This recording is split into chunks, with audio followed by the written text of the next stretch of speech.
In today's video, we are going to study about types of pathogens and their symptoms. So there are basically 6 types of pathogens. पहले है आपका fungi, then there is bacteria, mycoplasma, algae, phanerogames and nematodes.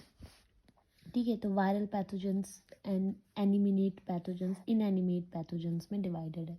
So we are going to study about animate pathogens. Fungi की अगर हम बात करें, that is also known as the study of fungi is mycology.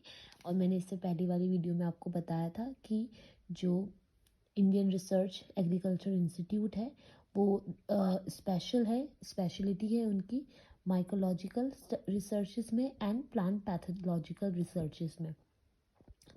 तो fungi का research वहाँ पे बहुत अच्छे से होता है. फंजाई जो है वो एक large and diverse group of plant kingdom को डिनोट करता है.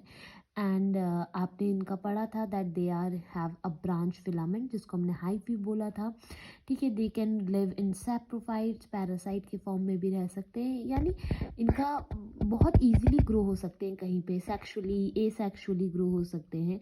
बट इनके पास डिवॉइड होते हैं काइटिन के, एंड इनके पास जो स्टार्च होता है वो भी बहुत कम होता है. काइटिन या सेल वॉल इनकी फर्म होती है, काइटिन की या फंगल सेलुलोज की.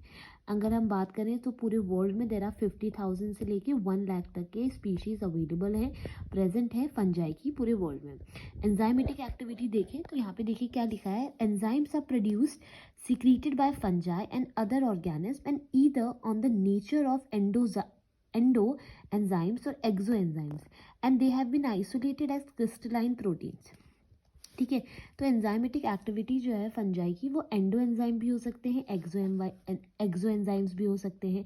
इनका जो रिएक्शन है वो केमिकल होता है, और इनका जो पहला स्टेप होता है उसको हम इनिशिएट केमिकल चेंज बोलते हैं. एंड धीरे धीरे फिर उसके बाद प्रोसेस आगे बढ़ती जाती है.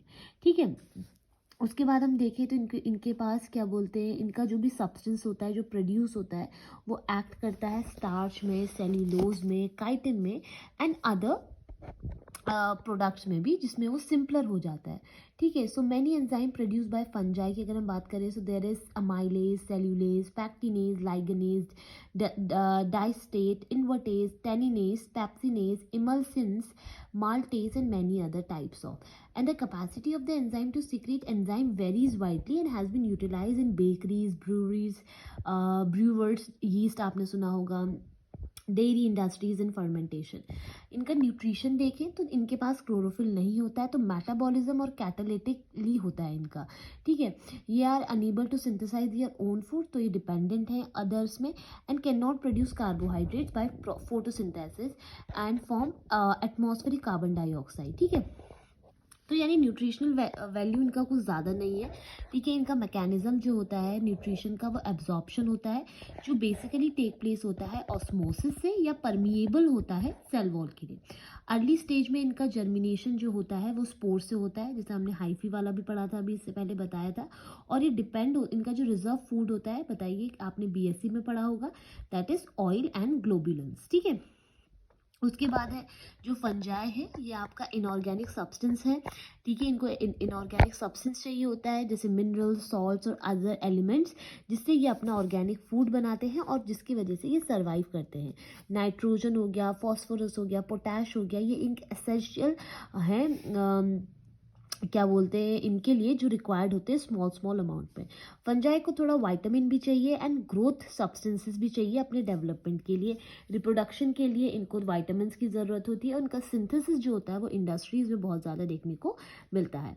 अगर हम इसका पैरासिटिक वैल्यू देखें तो पैरासिटिक फंजाई जो होते हैं वो अपना फूड जो है लिविंग टिश्यू से और होस्ट से लेते हैं बाय बिकॉज पैरासाइट बिहेवियर है इनका, और इनका मोड ऑफ ऐसी लाइफ जब ये एज अ होस्ट से खाना लेते हैं या पैरासिटिकली अपना वर्क करते हैं, तो उस प्रोसेस को हम बोलते हैं, या उस लाइफस्टाइल को हम बोलते हैं पैराटिज्म.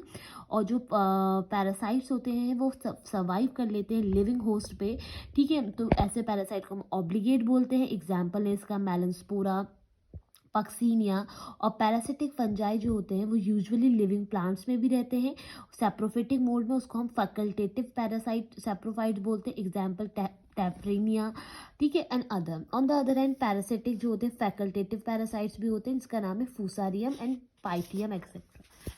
उसके बाद है पैरासिटिक जो फंजा है वो अपना फूड अलग अलग तरीके से लेती है। एक्टोपैरासाइट यानी जो mycelium surface of the host में है, ठीक है, और एंडो पैरासाइट के फॉर्म में भी लेती है, ठीक है। जब उसका स्मॉल राउंडेड एल्बुगो जैसा स्ट्रक्चर आपने देखने को मिला होगा, अगर आप यहाँ डायग्राम देख सकते हैं क्लियरली तो आपको ये समझ में आ जाएगा।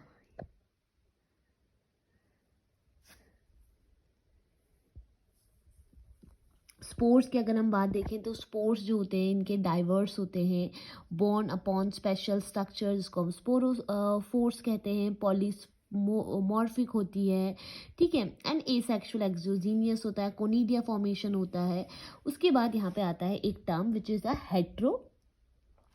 हेट्रोसीयम क्या है, देखो इस केस में क्या होता है, जब प्लांट जो है, in this case where one species of parasite attack to widely spreaded species of plant, the fungus assumes a different form of two hosts. The passes one portion of its life in one form to the first plant attack and a second portion to the life of the another. इस phenomena को ही हम हेट्रोसीशियम कहते हैं, ठीक है। अगर हम यहाँ पे देखें तो ब्राउन, ऑरेंज और लीफ रस्ट वो पक्सीनिया रिकॉन्डेटा होता है, एंड ये वीट में होता है। इसका अल्टरनेट होस्ट जो है थेलिकट्रम स्पीशीज होती है। क्राउन रस्ट की देख लीजिए, ब्राउन रस्ट, ब्राउन लीफ, ये सब इम्पॉर्टेंट है।